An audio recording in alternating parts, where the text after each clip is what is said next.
The number one question we've gotten on this channel ever is, can the Antichrist be a Muslim?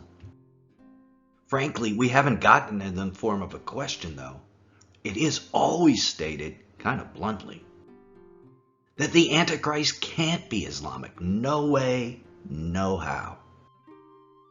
Today we're going to look at this hot topic in a statement that's kind of like a statement you could give in an elevator. A short, snappy, 10-second answer to any suggestion that the Antichrist won't be Jewish. Done. End of conversation. No need to talk about it anymore. That statement is that he just can't be Islamic or Roman because Orthodox Jews would reject him. The reason this is important is Christians really need to know where the Antichrist comes from. Let's look at why. Now, if you're watching for a sunset on the eastern horizon, you're going to miss it completely, which might mean you don't get a photo op that you were planning on. But if you miss the coming of the Antichrist, well, that is an entirely different matter. Jesus told us false prophets and messiahs would deceive even the elect, if that were possible.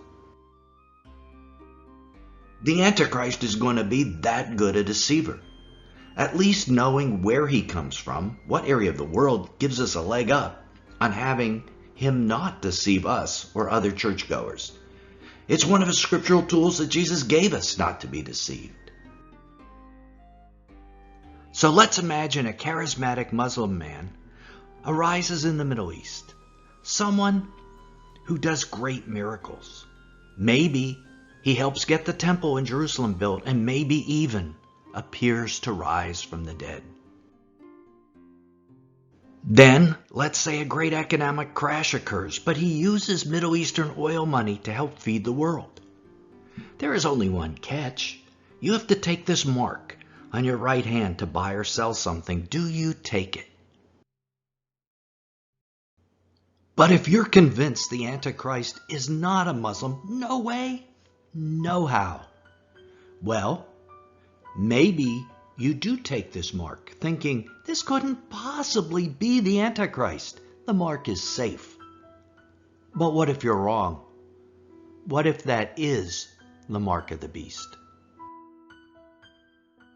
Now, I realize this is a highly simplified example, but in 100 other ways, Christians may end up trusting the wrong individual if we're close to certain ethnic or religious groups as a possible source of the Antichrist. So, it's worth our time to look at this statement. The Antichrist can't be a Muslim because Orthodox Jews would never worship a Muslim. Now, this short, snappy answer doesn't have a scripture attached to it. Yes, at first glance, this statement seems to make sense. That's why it's so commonly used, but this community relies on scripture, not just what seems to make sense. And I bet you feel that way too. So let's look at this together. Now, that statement that Orthodox Jews would never worship a Muslim is based on some assumptions. First, it implies that Orthodox Jews must worship the Antichrist. Is that true? Where does this idea come from? From Revelation. Authority was given to it over every tribe and people and language and nation, and all who dwell on the earth will worship it, everyone whose name has not been written before the foundation of the world in the book of life of the Lamb who was slain. Revelation 13, 7 through 8. So the beast will have authority over every tribe, people, and language. That means he has authority over some within those people groups. It doesn't say he has authority over all. What about Orthodox Jews? Does this say the Antichrist will have authority over them all? It doesn't. He'll have authority over some, but it doesn't say all. Revelation 13 also says everyone will worship the beast except for those written in the Lamb's book of life. Well, who are they? Well, they're Christians for sure, but they also include those who will become Christians in the future. Could this include Orthodox Jews? Of course. And prayerfully, many will come to faith in Yeshua as their Messiah. Now, someday the Antichrist will sit in the newly built temple of God and proclaim himself to be God. When he does that, everyone who has faith in his own religion will be offended by this. Orthodox Jews who worship Yehovah will be offended. Christians will be offended. And even Muslims who worship Allah will be offended. Everyone of faith will be offended by a man claiming to be God himself. Orthodox Jews aren't the only ones. And the Antichrist has a plan for them all. He plans to kill them. Everyone, Jew and Gentile, who doesn't worship him, he's going to try and eliminate. Everyone who won't follow him, he will kill. That is the Great Tribulation. And it will be true if the Antichrist is a Muslim, but it will also be true if the Antichrist is Roman or Jewish. Also, the strategy is the same, regardless of his racial or religious background. So we've seen that it isn't necessary that all the Orthodox Jews in the world worship the Antichrist. Many won't, regardless of what the Antichrist's ethnicity is, whether he's Roman, Jewish, or Islamic. In fact, God has a plan to save some of those who reject the Antichrist from his hand. In Revelation 12, the woman escapes into the wilderness for 1,260 days, where she is nourished away from the face of the dragon. But might some Orthodox Jews worship the Antichrist? Even a Muslim Antichrist? Well, that depends on their level of faith. And here is a shocker. The Antichrist doesn't gain worshipers because he fulfills the biblical requirements of the Messiah. No, Jesus told us exactly the opposite in John 5.